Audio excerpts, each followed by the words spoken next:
الله سبحانه وتعالى لا يهلك قوم إلا إذا انتشر فيها العبث. هنا بومبي، مدينة من مدن الإمبراطورية الرومانية العظيمة، ونحن تحديدا في عام 79 ميلادي، 24 أغسطس الساعة 12 الظهر تحديدا. بومبي أشهر مدن العالم في الانحلال الأخلاقي عبر تاريخ البشرية. الساعة 12 الظهر الناس هنا في حياتها العادية في بومبي، شارع مزدحم، محلات على اليمين وعلى اليسار، مدينة عامرة بالتجارة وبالعمل وبالنزهة. والساعة 12 تحديدا الظهر حسوا بهزة بسيطة في الأرض، لم يلقوا لها بالا، زلزال خفيف انتهى. بعدها بدقائق جبل ماونت فيزوفيوس انفجر، وهو بركان انفجر وبدأ يخرج منه الرماد واللافا، وقالوا أنه ارتفع في السماء 30 كيلومتر، سوى سحابة سوداء ضخمة. خلال ساعة، الساعة 1 ظهرا، المدينة هذه كلها تغطت كالليل، غطت الشمس وأصبح ليل دامس، وأصبحت الغيوم تمطر، ولكنها لا تمطر ماء، تمطر رماد على السكان.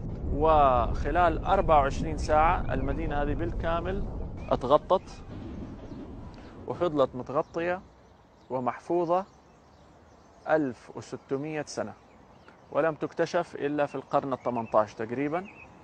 اكتشفت بالصدفة، واحد قاعد يحفر شيء اكتشف، لقيوا مدينة بالكامل محفوظة في بيوتها. حتى الناس أعداد كبيرة منهم وجدوا يمكن 1000 جثة موجودة كما هي محفوظة بنفس الشكل، بنفس الأوضاع التي ماتوا فيها لحظة حصول البركان.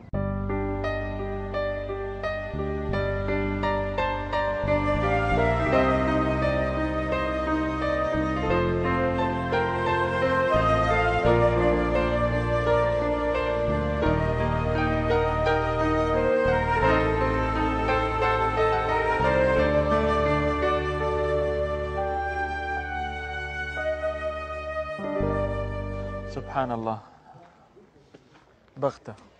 هذا المكان في 3 أسر، أب وأم بأطفالهم، في نفس المكان الذين ماتوا فيه، بنفس الوضعية التي ماتوا فيها. وسبحان الله حتى تظهر العظام وتظهر الجمجمة حقت الأولاد، هذا الولد تظهر جمجمته.